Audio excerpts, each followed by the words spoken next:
एक यंग साथी ने पूछा कि 5 को कारण बताइए कि आपको वोट काहे देंगे। तो पहले काहे वोट देंगे उसी पर बता देते हैं। भाई हमको वोट बिल्कुल मत दीजिए, हमारे पास कोई कारण नहीं। देखिए बिहार के लोगों का दुर्दशा। आप कह रहे हैं कि भैया आपको वोट क्यों दें, आप पर भरोसा क्यों करें। हम सामने से कहते हैं भैया हम पर भरोसा बिल्कुल मत करो। अगर मान लीजिए कि हमको आपको धोखा देना होगा तो हम इतना बुर्बक तो नहीं है कि आपको कहेंगे कि हम भैया आपका गर्दन काटेंगे। तो ये तो सवाल ही बेमानी है कि आप पर भरोसा करें कि न करें। भैया धोखा तो नहीं ना दीजिएगा। जो धोखा देने वाला है वो कहेगा थोड़ी कि धोखा दिया जाए। जो शब्द है हिंदी में विश्वासघात, उसमें विश्वास पहले है, घात बाद में है।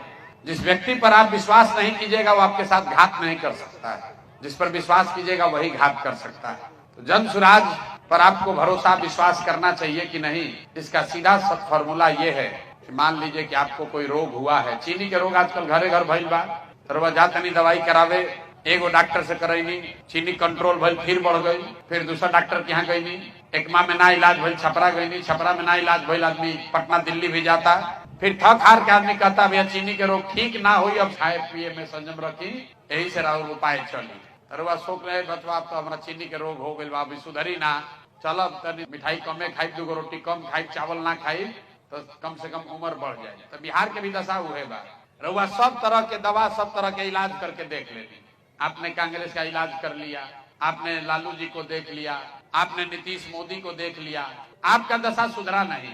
जैसे चीनी के रोग होला उससे आदमी जल्दी मरे ना, लेकिन वो अंदर अंदर घून के तरह आपका शरीर खराब कर देता है। तो बिहार का भी दशा वही है। जी रहे हैं हम लोग, थोड़ा बहुत सुधार हो जाता है, वो सड़क बन जाता है, वो ट्रेन आ गई, बिजली आ गई, इतने में आदमी कल चलो भाई काम चल रहा बा। लालू के समय के मुकाबले कुछ स्थिति सुधरल बा, लेकिन आदमी कैसा घसीट घसीट के चल रहा बा। मान लीजिए चीनी के रोग में जियता नहीं, वही में कोई आके लड़का कहल के भैया एगो बंगलोर में डॉक्टर आई बा, अमेरिका से दवा लेके आई बा, कहता कि दवाई हुई तो चीनी के रोग ठीक हो जाए।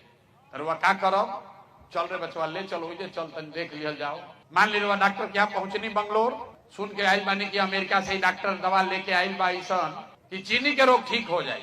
डॉक्टर साहब के यहाँ गई नहीं, डॉक्टर साहब कहियन पूरा गारंटी तो नहीं है, लेकिन 50% चांस बा कि दवाइया खाई तो ठीक हो भी सकेला, ठीक नहीं हो सकेला। तो रुआ का कहो कि चलो पहले तो देखिए ले बानी कि ठीक नहीं हो, 50% चांस बा न दो भाई, वे देख के ट्राई करता नहीं। तो जन सुराज वही नई दवा है, ठीक हो भी सकता है, खराब भी हो सकता है, लेकिन आपके पास पहले से जो 4 दल है वो एक्सपायर दवा है, उसको खा लिए, देख लिए, पचा लिए, उससे कोई फायदा नहीं। अब तय आपको करना है कि आप नया दवा ट्राई कीजिएगा कि पुरनके एक्सपायर दवा खाते रहिएगा।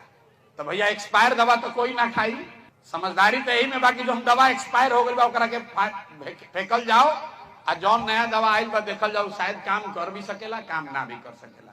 तो हम आपको ये दावा नहीं कर सकते हैं कि हमको वोट दीजिएगा, हमारा बात मान लीजिएगा, जन सुराज का सरकार बन जाएगा तो सब सुधर जाएगा, लेकिन सुधार हो सकता है, होने की दिशा में काम हो सकता है।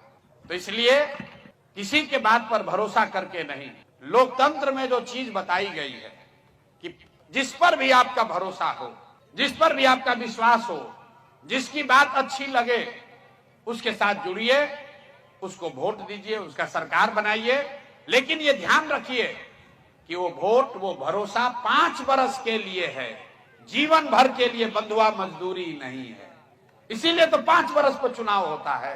रवा कभी सोचनिया कि 10 वर्ष पर चुनाव काहे नहीं के हो, सरकार इतना खर्चा करके 5 वर्ष पर चुनाव काहे कराता है। इसलिए कराता है कि जिसको भी आपने वोट दिया, जिस पर भी आपने भरोसा किया, अगर उस वोट का वो कीमत अदा नहीं किया, आपके भरोसे पर खरा नहीं उतरा, तो नागरिक होने के नाते आपका ये जिम्मेवारी है कि जितना मजबूती से उसको वोट देके जिताए हैं उतना ही मजबूती से झाड़ू लेकर उसको बाहर भगाइए, नहीं तो आपका जीवन और आपके बच्चों का जीवन नहीं सुधरेगा।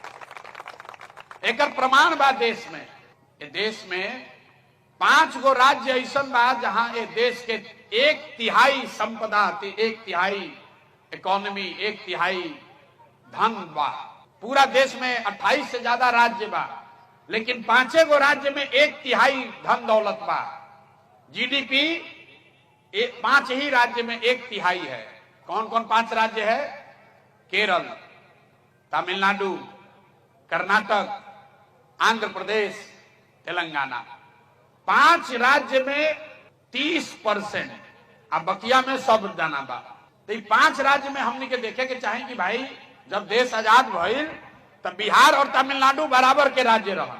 अभी मुन्ना जी कहता कि बिहार के बजट बा 3,17,000 करोड़, तमिलनाडु का बजट है 7,80,000 करोड़। तो जब देश आजाद हुआ तो तमिलनाडु और बिहार बराबर था 1965 तक। अब तमिलनाडु आपसे 3 गुना 4 गुना बड़ा हो गया, क्योंकि आबादी उसका हम लोग से कम है। तमिलनाडु का आबादी है 8 करोड़ और उसका बजट है 7.5 लाख करोड़। अब बिहार का आबादी है 13 करोड़ और बजट है 3,17,000 करोड़। मतलब करीब करीब तमिलनाडु आपसे हमसे प्रति व्यक्ति 4 गुना बड़ा हो गया। तो ये चारों 5 राज्य में, केरल में, तमिलनाडु में, आंध्र, कर्नाटक में का ऐसा भइल कि राज्य सब आगे बढ़ गए। आदमी कहा था कि भैया भ्रष्टाचार बिहार में बहुत बा।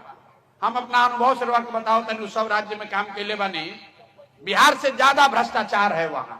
ऐसा नहीं है कि वहां जाति नहीं है, वहां पर भी इतना ही जाति है जितना बिहार में जाति है। लिंगायत का नाम सुने होंगे आप, लिंगायत वोका लिग्गा कर्नाटक में है, रेड्डी कम्मा आंध्र प्रदेश में है, केरल में, तमिलनाडु में कोई ऐसा राज्य नहीं जहां जाति नहीं है।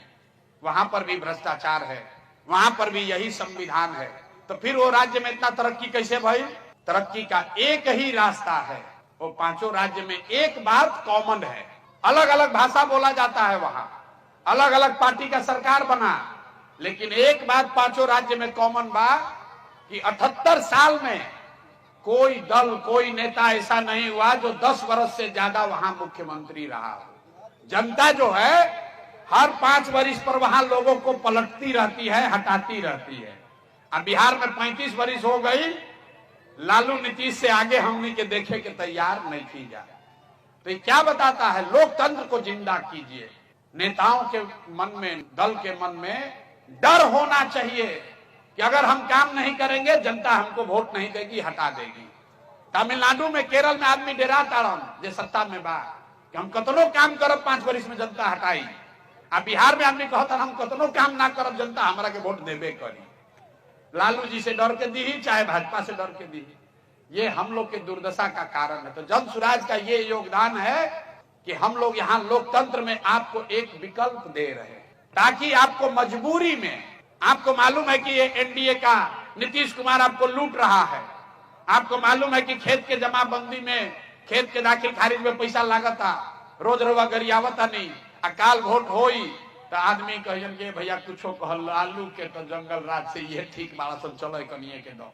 ये हाल जे बा हमने के मुसलमान समाज के लोग बा तो कतनो गरियाली, कतनो लालू के गरियाली, लेकिन वोट हुई तो कहे ना भाई भाजपा के तो दे ना सके, चलो हिलल टेने के दिया।